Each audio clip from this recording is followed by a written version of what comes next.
now. We the talk around town. Alex threw the ball to Smokey for a touchdown. It's fourth down and you don't really want no more. We've been winning from the door. You should check the scoreboard. Check the scoreboard. Welcome back to the Scoreboard final episode, officially closing out the 2021 season. And we already have some preview of next season with some betting lines that are way too prematurely out, but we have a lot of stuff to review. We got Super Bowl to review, we got the NFL honors to review, which we didn't get to do last week, but we did predict them, and we're right on most of them, but there's a couple that we have to discuss. But first of all, what was your impression of the Super Bowl? We have to start with that. I know that you have some feelings about it, but just watching this is from an outsider's perspective. I had really not much rooting interest at all, except for seeing Matt Stafford win a Super Bowl. So that was great to see, in my opinion. Other than that, it was a great game. It wasn't this giant, explosive offensive game, but it was a good game. It was a battle back and forth. At times we saw a defensive battle, and at times we saw an offensive battle. I think it was great. I think it comes down to basically the firepower that McVay had out on the field versus the inexperience, the lack on offensive line of the Bengals, because I think that's where they lost the game. Now, I will say this. A few guys that really performed in this game, Jesse Bates, that was a wonderful interception. He played well this game. Aaron Donald, of course, sealed the game for him and played pretty much flawless as far as you could see for the entire game. Wide receivers, Odell, he was probably, while he was on the field, while he was catching passes, probably the best receiver in this game. Jamar Chase had a great game. T. Higgins had a wonderful game. He looked like the best, besides the little work that Odell got. As far as a full game, T. Higgins looked like the best player on the field at wide receiver, and Cooper Kupp was phenomenal as always. He got the MVP because he was on the winning team, and he was the best player on the winning team. Mixon, not a great game. He had a horrible game in the pass catching department. He was okay at running back. It was good, but nothing to write home about. I think that was something this entire game lacked. Is the Rams had absolutely nothing at running back. They had nothing to offer, so they just decided not to. And at one point, they started putting Cooper Kupp there in the fourth period to get something out of it. But yeah, so Cooper Kupp was also, by proxy, the best running back for the Rams. The other players that were just no good in this game, Eli Apple was horrible. I know you're going to say something about the holding calls. And one of those was absolutely holding. And I saw a lot of other, especially on Eli Apple, I saw a lot of other plays where they could have thrown the flag and they didn't. So it kind of negated my feelings when the flag started flying for the very last few plays there. But it is what it is. Jalen Ramsay was horrible. Could have been a lot better. I don't know what happened to him, but yeah, that was a horrible game for Jalen Ramsay. And last but not least, the Bengals O-Line was the worst players. Collectively, I'm going to count them as one player. They were the worst player in this entire game. And that's what lost this game for the Bengals. But all in all, kind of happy that the Rams won, I guess. I mean, I don't have any rooting interest, like I said, but I am happy that Stafford won. What do you think? Well, Stafford, I'll absolutely give you Stafford. I don't have no personal agenda against him. I'm glad for him to have the success in the postseason and show that, the issue was Detroit and it was not him, and he was not a long-term bust or whatever a lot of people want to call him. Of course, don't like the Rams, don't like a lot of people on the Rams. They have a lot of the more unlikable characters in football, like Aaron Donald, like Jalen Ramsay, who happen to be very good as well. But that's that. So a couple of players that I disagree with your assessment, or rather, one I wanted to point out who you didn't mention, which is Logan Wilson, linebacker for the Bengals, who I believe could have been the MVP. If the flag doesn't get thrown against him, he can be the MVP of the Super Bowl, like Malcolm Smith was for Seattle, because he played probably the best game of his life. The entire front seven for both teams played phenomenal because there was not a lot of running game going. in any direction. Yeah, Rams even less so than Cincinnati, but then the Bengals offensive line, of course, was terrible, which I do agree with. Odell Beckham looked phenomenal, and he could have been the MVP if he was in that spot for the rest of the game, and they didn't, but they saw Cooper Kupp, who ended up stepping up. Both quarterbacks played well. They didn't play phenomenal. I think Joe Burrow played slightly better on account of just making less costly mistakes that resulted in interceptions. Matthew Stafford had 2 of them, but he also threw for more touchdowns. And who else you mentioned? Aaron Donald. Yeah, you mentioned Aaron Donald, but here's the thing. He didn't show up all the first half. I mean, he was invisible. He had nothing against his offensive line. Then he had that play where he put the late hit on Joe Burrow and then pushed the ref out of the way and somehow didn't get ejected. And then after that, he got a sack. And then he lined up half a helmet across in the neutral zone on the last play of the game, and it was uncalled when the Bengals didn't convert on fourth down. And he made the tackle when he was lined up basically on the same level as the guard. There's a really good angle, by the way, a picture of that spot where you can tell how far he's in the neutral zone, and that was a big miss. Usually they're more lenient with that sort of thing, but in that spot I think you have to call it. And then you're talking about the penalty. So here's my issue with this. I don't want to point even as much at one particular play, even though the holding against Logan Wilson is the big debate. But the biggest issue I have with it is how inconsistent the last 2 minutes of officiating were compared to the first 58 minutes. Because you mentioned they let everything run. They did not call a pass interference all game. They had Jalen Ramsay got away with an egregious hold in the first half. Then T. Higgins, when he scored a touchdown, he just yanked him to the ground, Jalen Ramsay by the face mask, and ran and scored a touchdown. Didn't call that. Like I mentioned, Aaron Donald lined up offsides in the neutral zone. They didn't call it.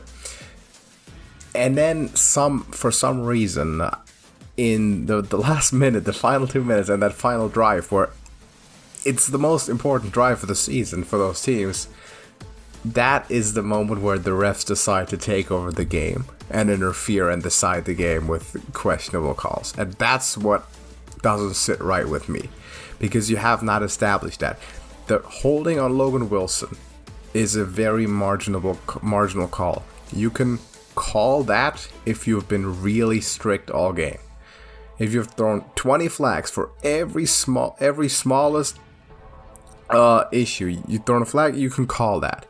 But the way that the game been officiated up until that point, there is no way you can call it, because you've let 10 different things go that were much worse than that. By the letter of the law, there should have been a lot more penalties in that game. That specific play should probably not have been one.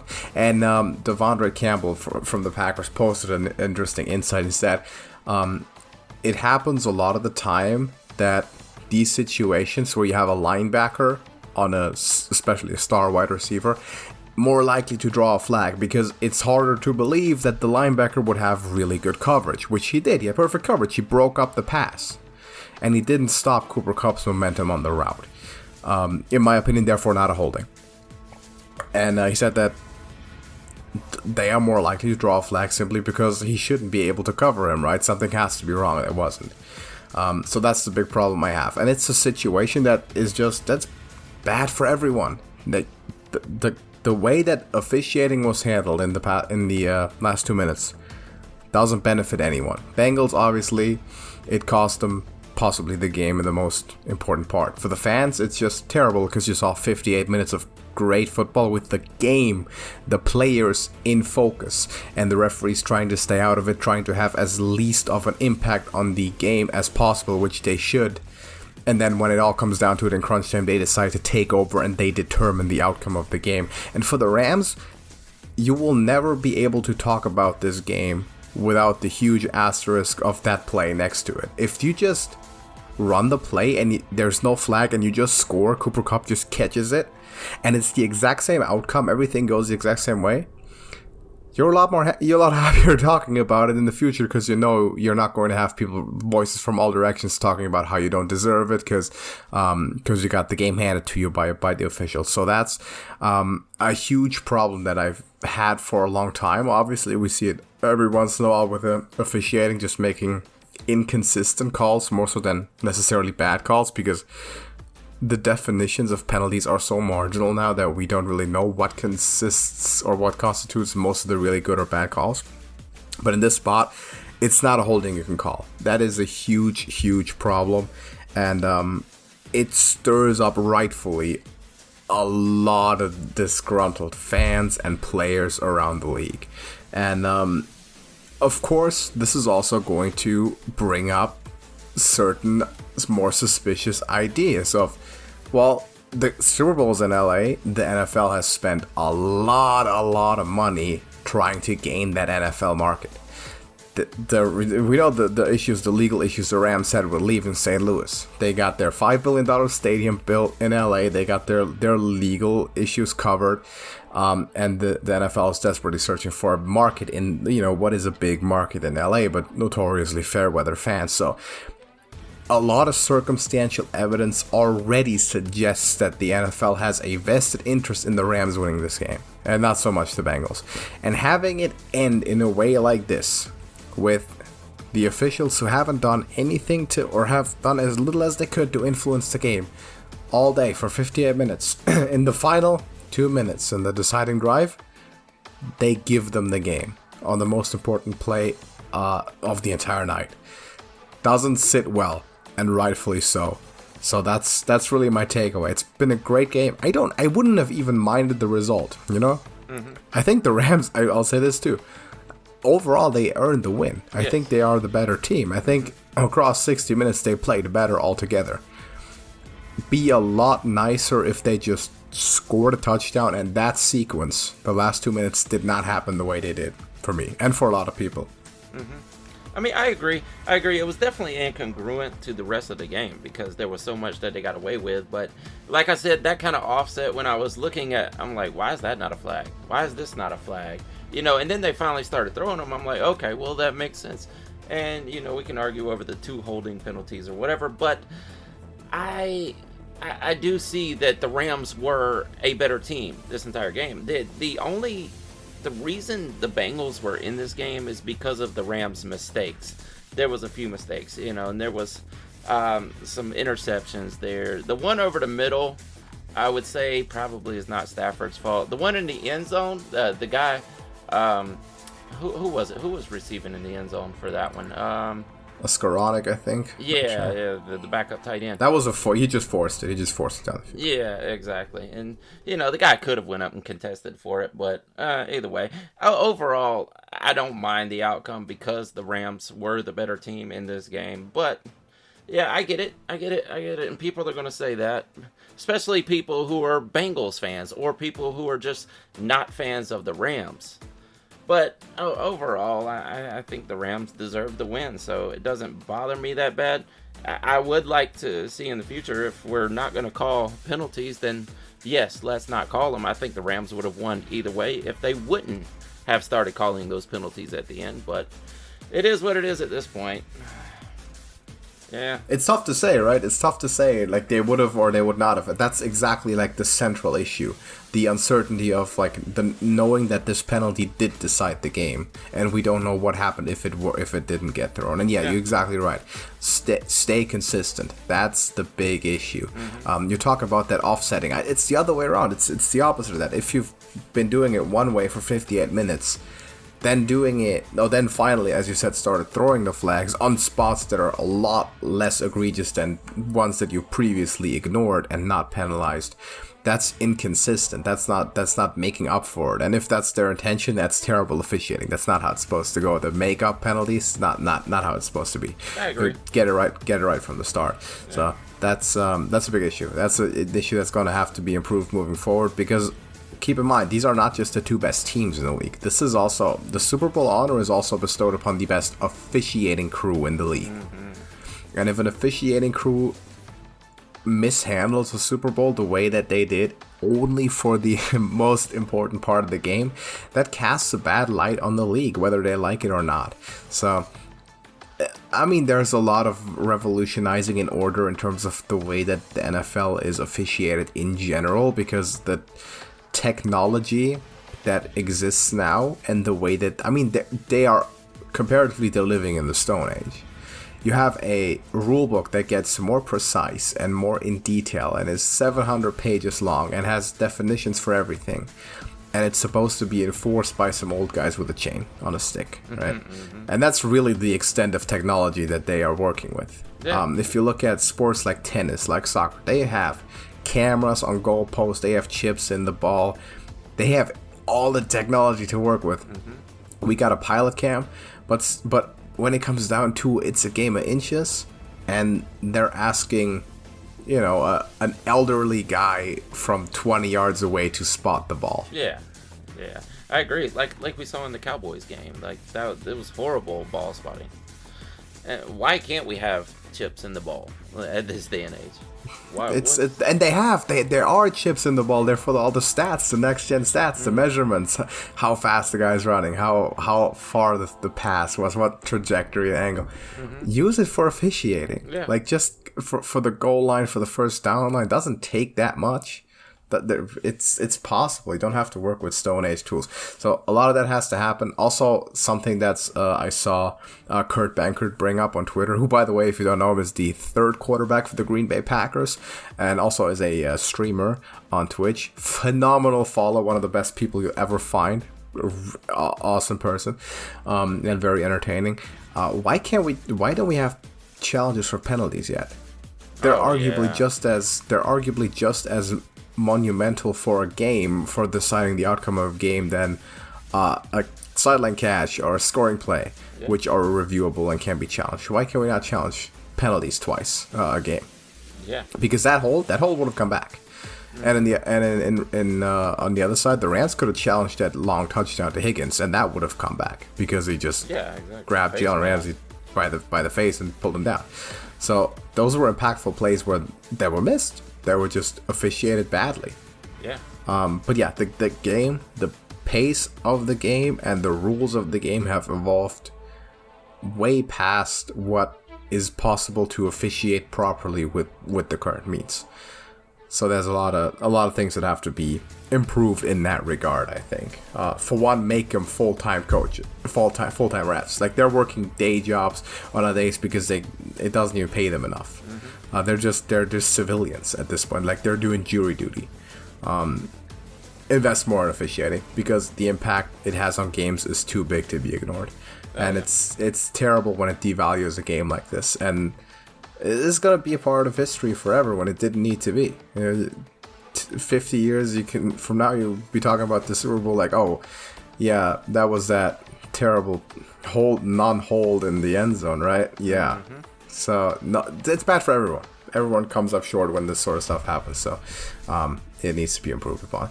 But all that being said, that's it for the season.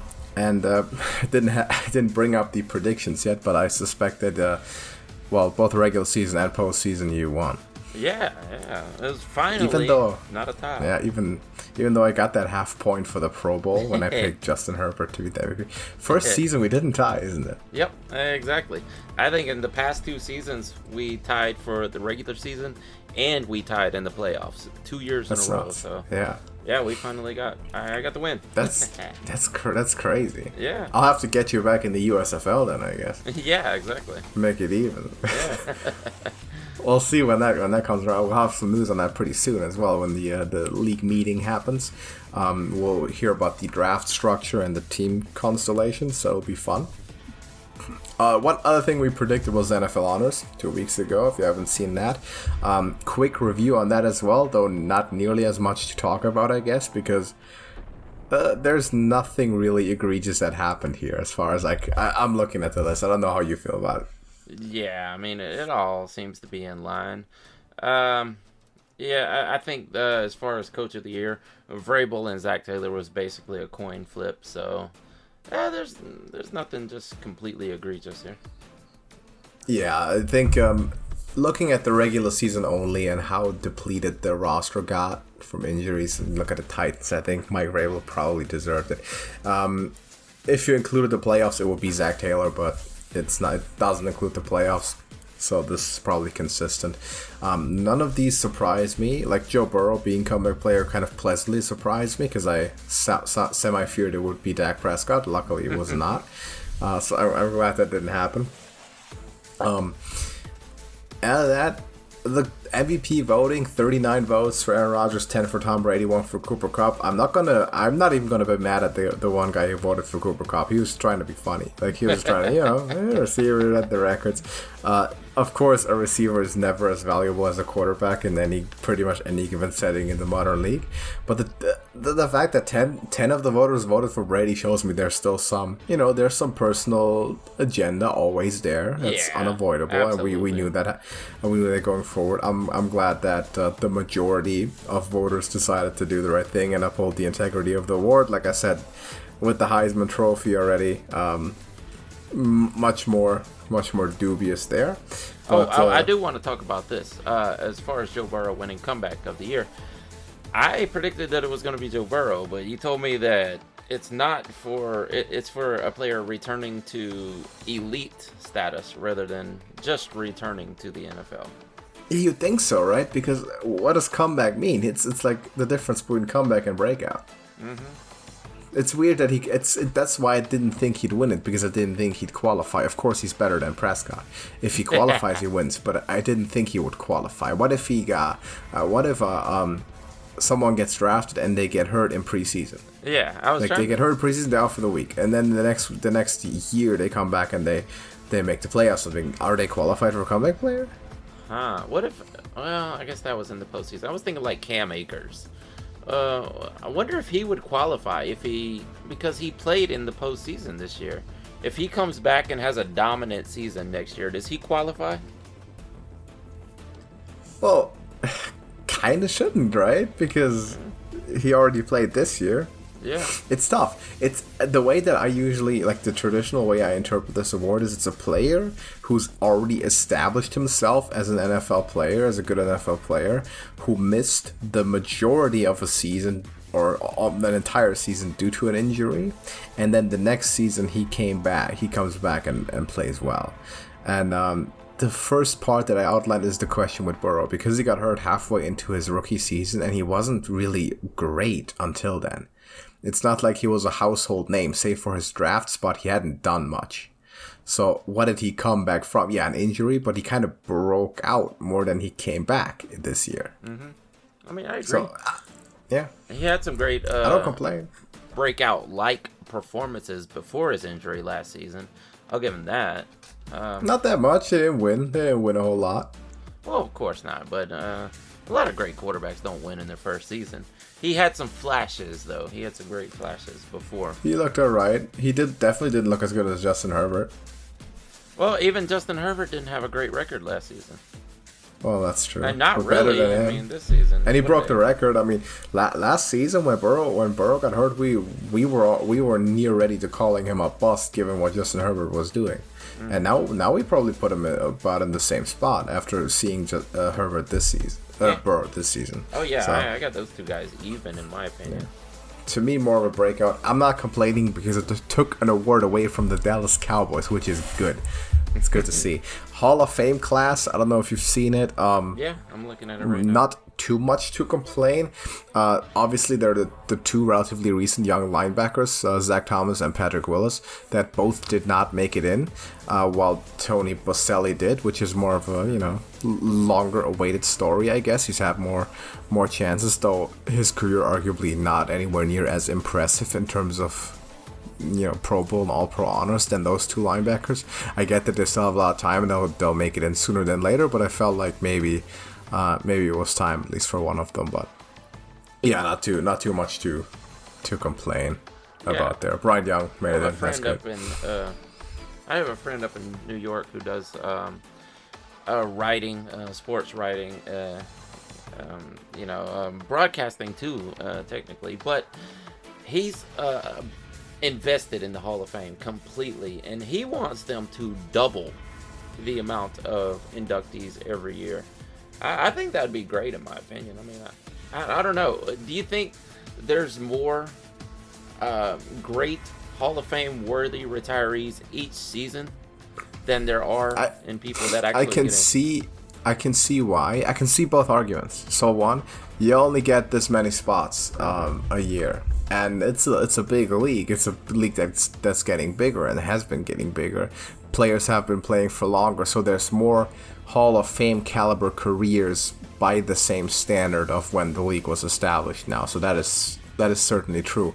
I think a 6-time All-Pro linebacker who played for 9 years, if retired in 1980, would have gone in on his first ballot, no questions asked. That's some that we saw this time, of course, not happening. So there is an argument there. I see the argument also, the other side of it, which is that we have the Hall of Fame debate about a lot of marginal players now, because we talk about Eli Manning, we talk about Phillip Rivers. Talk's going to be about Matt Ryan, Matthew Stafford. Are all of those really Hall of Fame players? And does the honor, because the Hall of Fame is the biggest achievement in football, that is the pinnacle, does it get watered down when you have the true greats? And people say, when we talk about future Hall of Famers, we should talk about Rodgers, Brady, and Breeze. Maybe not so much Rivers, Ryan, Eli Manning, and Matthew Stafford. So putting them all in the same conversation doesn't kind of devalue the honor. It's a tough call to make, because where's the cutoff? And the standard's different too, right? Kirk Cousins has a higher career passer rating than Joe Montana, because that's how much the game has evolved. Is he better? No, of course not, given the standards he's playing in.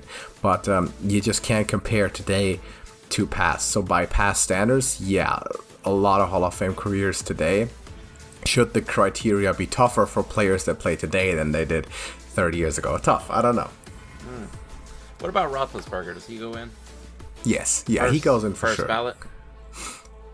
I think so. Him and Brady, they're going. Yeah. I think that's him. The thing is with Rivers is a lack of playoff success. I think he's, as a caliber player, he's in.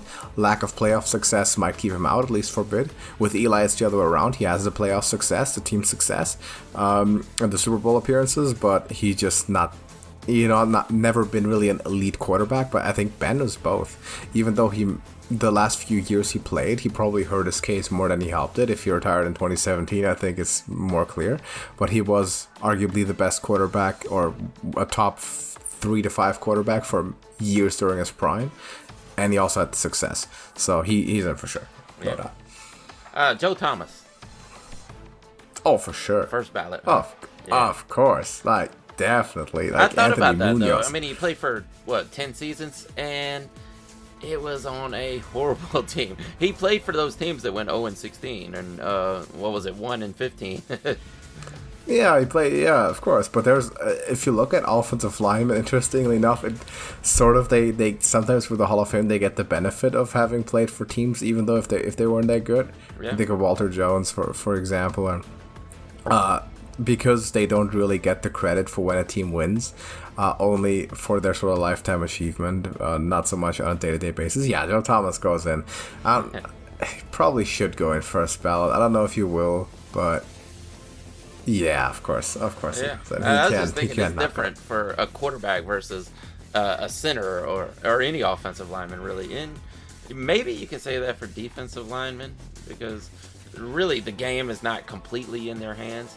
I think that the game is more in the hands of a center than it is for a defensive lineman. But yeah, I always weigh that. Okay, so if Eli's a Hall of Famer, Joe Thomas is a Hall of Famer, but the Giants had way more success with Eli Manning than the Bengals or the Browns had with Joe Thomas. Yeah, exactly. But the Hall of Fame, remember, is an individual award, and I know quarterbacks are treated differently, but Joe Thomas is a top 10 left tackle of all time. Eli Manning's not a top 10 quarterback of all time.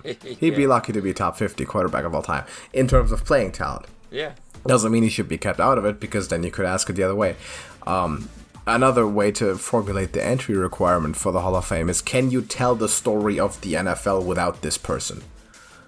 If yes, then they don't. If yes, then they might not go in, or they might have to wait. If no, they have to go in. So in that case, Eli Manning qualifies over Joe Thomas, right? Yeah. But I know that for quarterbacks, success matters more than for other positions.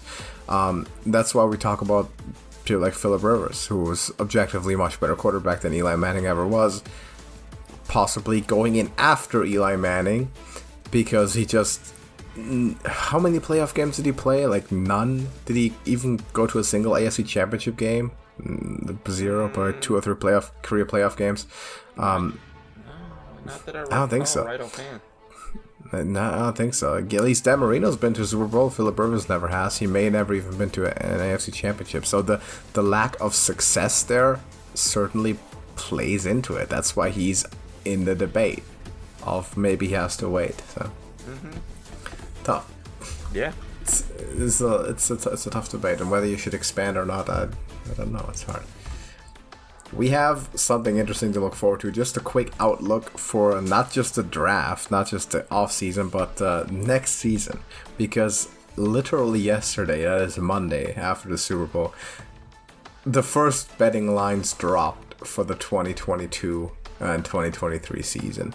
And we have some interesting ones. We got the Super Bowl odds for next Super Bowl, the NFC, AFC Championship ones, and the very first thing that came to my mind is what I'm seeing here is the two teams to win the Super Bowl, the equally favored are the Bills and Chiefs. What's wrong with that?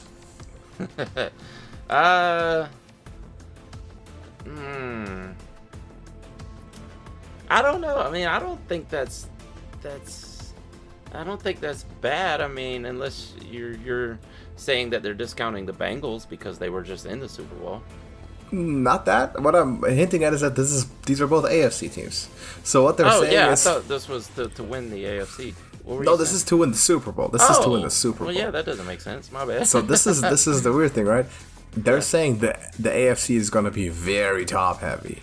Wow. And the NFC is going to be a lot more democratic. So apparently, if the Bills and Chiefs, because only one of those teams can even make it to the Super Bowl. Yeah, and of course they're also tied to win the AFC. Now, and the odds to them are 1-7. So that's pretty tight odds. I mean, there's 32 teams. That's an entire draft off season to happen. I don't like these super early lines because there's no way you could ever profitably assess that a team with a 12% certainty will win a Super Bowl. It's a year ahead over 32 other teams. So I don't like these lines as is, but that struck me as odd. When the lines first came out, the Bengals were even lower than they are. They are now they're now fourth, tied with the Niners. So we have Bills Chiefs are tied for first at 1-7. Then the Rams are 1-10, and then the Bengals and Niners at 1-12. I don't like the Niners that high. I have to say it's tough to. Because Jimmy Garoppolo is going to get traded. This is going to be more likely the first year with Trey Lance. I don't think they're going to go as far as they did this year in his first year. Everything would have to go right. It's just not fair to expect that. So having them over teams like the Chargers, over the Packers, presuming Aaron Rodgers sticks around, which we don't know, but over teams like them, over teams like Baltimore and Tennessee, and equal with Cincinnati, who just made it there and are only going to get better. I don't believe it. I'm not that optimistic for next year. I think they can make the playoffs if he plays well. I don't think they can win many playoff games. It's not quite. But maybe Patrick Mahomes did it in the exact same way. Yeah, I don't know. Went to the NFC Championship. The NFC seems wide open. Just thinking about what you were just saying there. The AFC, you think about these dominant teams like the Chiefs and the Bills, and even the Bengals are coming on. And then there's the Patriots that you can never count out. The NFC just seems wide open. I can't think of who's going to be dominant because we don't know where Aaron Rodgers is going to be. We don't know that the Packers are going to be dominant next season. Probably not, especially if Aaron Rodgers is leaving. Who is there to take the reins? The Rams, yes, they're a good team because they just went to the Super Bowl and won, but still they don't seem like a powerhouse in the NFL. It seems like any team in the NFC, maybe the Panthers you could think of, I don't know, even the Panthers could pull it off somehow. Yeah, it's crazy to think, but the NFC just seems wide open. The least favorite team in the NFC is the Lions, and they share the last spot with the Jets and Texans. Yeah, well, at 1 in 111. So But even I the like Lions, the I think Jets. the Lions have I don't know. Like, I'm never going to bet on them to go to the Super Bowl or anything. But I still think they have a chance at being good. Even with Jared Goff, they still have a chance at being good if they make the right moves. It's gonna have to be a lot of moves. I think they can be fine. If Aaron Rodgers leaves the division, a lot of things are possible. I think if Aaron Rodgers leaves Green Bay, I think 3 different teams can win the division, and Green Bay is the only team that can't. But that's up to, we'll see what happens. The rumor now is they're going to offer him $45 million a year, which screams desperation at me because they're starting to realize that they have nothing. Jordan Love, man. They have Kurt Bankert, my favorite, Yeah. my favorite human on Twitter. He's awesome. Yeah. But man, that'll be a tough spot. Yeah. Other interesting ones. Patriots are 1-20, so not relatively highly. The Broncos are ahead of the Patriots. The Broncos are high. They are with Aaron Rodgers. They are shared for 8 with the Titans and Ravens, ahead of the Patriots and the Chargers. Wow. This is speculating hard on Aaron yes. Rodgers going to specifically Denver. This is the only way you can explain this. They're not that far behind the Packers. And if Rodgers goes to Denver, of course they flip around instantly. They're probably top 5 favorite. Yeah, and the Packers fall Yeah. to average, like somewhere mediocrity, as they will in real life as well. Yeah. The Saints are, in my opinion, a bit too high at 1-32. They're ahead of the Raiders and the Eagles and the Dolphins. I don't see that being realistic. I think the Saints are going to be way on a downswing. They're not going to do well. Listen, if I had to bet on one of these, it would be the Dolphins at the 37. 1-37. That looks like a great deal. Same as the Eagles, Raiders, and Seahawks. I know they have the off the field stuff going on with the lawsuit and their owner and the tanking, and so I have something to say about that as well. But football wise, you got you know how much I like Mike McDaniel, exactly. and then you know how much I like Tua, and they have the talent. I mean, they came back 1-7. They were the best team in the league for the latter half of the season. A young team at that. Yeah, and the divisions. I mean, Buffalo's good, New England's decent, but they can compete. They were close to making the playoffs this year.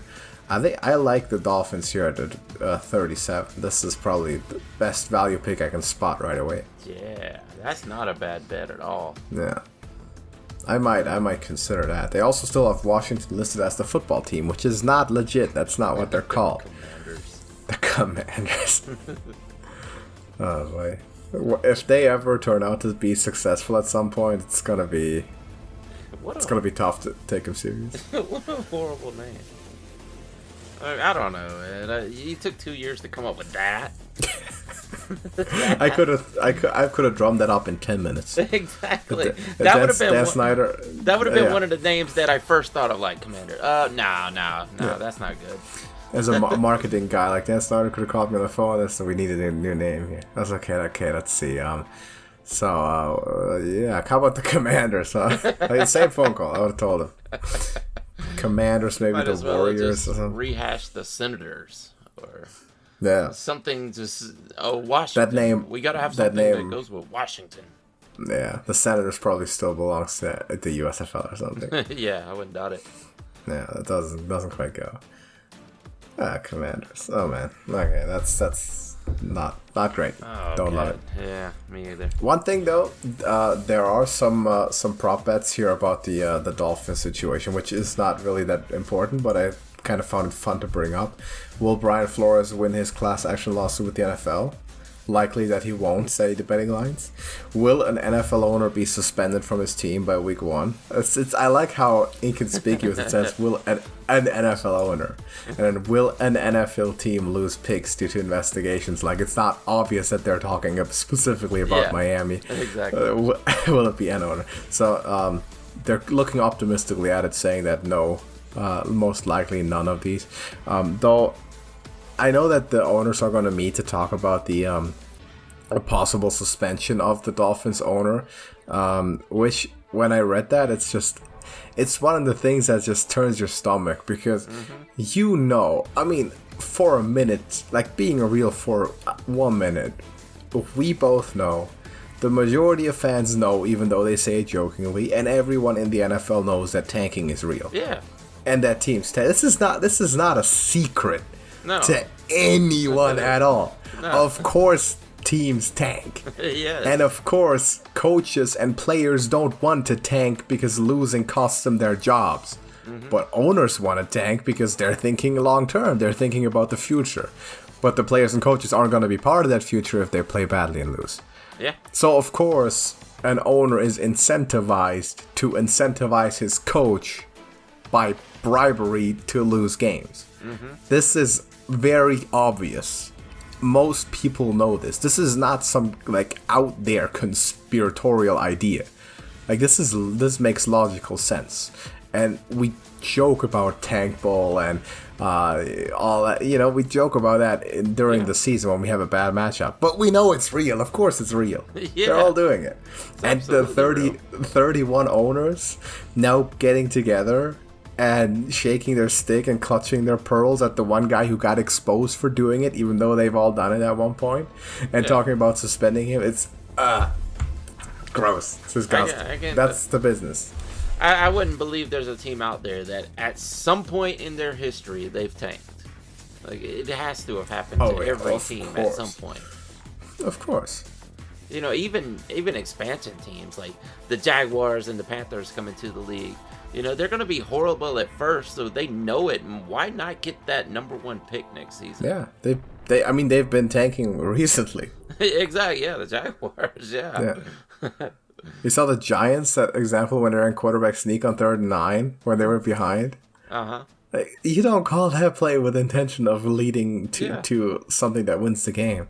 Of course, people tank. Yes, teams tank because here's why, right? So 14 teams go to the playoffs now. It used to be 12, now it's 14. Teams 15 to 32. There is nothing to be gained. There is no advantage at all. You get nothing for being the 15th best team. Yes. Except the further down you are, the higher your draft pick next year. So you'd rather be team 32 than 15. Yeah. The Colts this year, the Ravens just missed the playoffs and they're going to pick in the middle of the pack. They get nothing. Nothing more was achieved than the Jaguars did and the Texans did. Because in no history book is it going to be mentioned which team just about missed the playoffs. It's either you make it or you don't. If you don't, it doesn't matter how bad you lose. Yeah, exactly. So if you know halfway through a season you're not going to make the playoffs, the most incentivized thing to do is to lose the rest of your games. That's how it is. Yeah. Right? I don't know if the system can be changed somehow to not make that the case, and that's the only way you would really disincentivize tanking. But yeah, I don't know. Yeah, unless they had a reverse playoff for for the pick. Yeah, for draft picks. Yeah. but then you end up with the problem. You know? Right, but then of course you end up with the problem that the best teams of the bad teams get the better picks and the very worst teams stay the very worst teams. Yeah. I mean that would keep them from tanking though. It would keep them from tanking, that's true. But once the team is bad, they'll stay bad. Because can you imagine if like the Colts got to pick Trevor Lawrence or something? Oh man, with the roster they already had, it's just not really right. So it's tough to do. Speaking of that, I'm hearing that they don't want Carson Wentz anymore. Have you heard about this? Well, it's been debated, I think, for a long time. I think we don't talk about this if they just win against Jacksonville and they make the playoffs, and possibly they'll be fine. I can see why, even though I know Frank Reich and Carson Wentz go way back, and I think they're probably a pretty good team. But I think that the Colts believe they underachieved it this year, and they did. I think they should have been in the playoffs, given the roster they had. They should have been in. At one point in time this season, they looked like a top 5 team. Yeah. They looked like they'll make it. They looked better than they did with Phillip Rivers, but they underachieved. Rivers took them to the playoffs. Wentz did not. So you gotta think they might be in for either a draft pick or a trade. But the question is, the quarterback market isn't all that hot. Presume that Aaron Rodgers is staying in Green Bay for now, which we don't know if he is. But Russell might be staying. Russell might be staying. So the quarterback market, like, from the very best ranked down, is probably going to be something like Jimmy Garoppolo, Kenny Pickett, Malik Willis. Oh, wow. That's not good. And I know that Jimmy Garoppolo is him versus Carson Wentz, give or take. I mean, it's not a huge upgrade if it is any. They both have good potential. They can both manage a game. They're both susceptible to injury, which is an issue. It's not the home run trade that something like Aaron Rodgers would be, where you have a clear, massive improvement over Carson Wentz. Mm-hmm. So where are you really looking there is the issue I'm having. Yeah. I mean, is this the year to do it? If I was the Colts, I would be like, let's give it one more season, because there is nothing out there to draft. I mean, okay, Sam Howell is a long shot. Kenny Pickett is a long shot. Malik Willis is a long shot. Like, yeah, none of these guys I don't see just coming in right away and being dominant. Okay, so with your draft pick, take a shot at one of them if you really want to. Keep Carson Wentz and see what happens next season, because he could continue to improve. This team could be a deep run playoff run next season. Go take take a receiver, take another defensive back, another safety, and try it again. Yeah. And if halfway through the season you're not looking too good, just tank and get Bryce Steve Young. Yeah, exactly. That's what. Easy, right? And then you really just don't tell anybody. Just don't tell anybody, or you wait another year until Aaron Rodgers gets out of Green Bay for real, and then you pick him up then. Yeah. Yeah, don't bribe your coach to tank. Just yeah, just figure out a way to do it without telling anyone. Yeah, imply it. What you do is you as the owner, what you do if you want to tank is you really you turn down the heating in all team facilities to decrease player morale, so they're always sitting in the cold whenever in the meetings and stuff, and then they don't show up anymore and they lose.